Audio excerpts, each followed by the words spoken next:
दिवसापासून जो पाऊस सुरू आहे तो त्यापासून काल रात्रीपासूनच जोर धरलेला किंवा आता सकाळपासूनच पावसाळा मोठ्या प्रमाणात सुरुवात झालेली आहे. या ठिकाणी आपण पाहू शकतो जो मात्र एरिया आहे संपूर्ण जन्म झालेले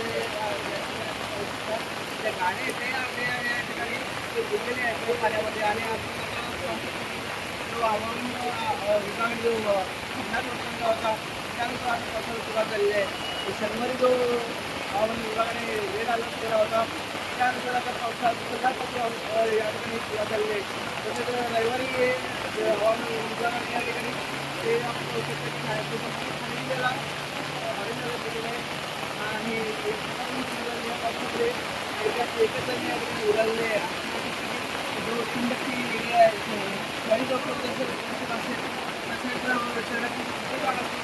आता जन्म सुरुवात झालेली आहे. आता तिंबटची येथील जो कांदा मार्केट आहे त्या ठिकाणी होता आणि या ठिकाणी आपण पाहू शकतो की संपूर्ण या ठिकाणी जो पाणी आहे तो आता 1 ते 1.5 फुटापेक्षा जास्त भरलेला आहे. आणि जर पावसाचा जोर असत राहिला तर संपूर्ण भिवंडी जलमय होण्याची शक्यता या ठिकाणी वर्तवण्यात येत आहे. मी करत एल एस मराठी भिवंडी.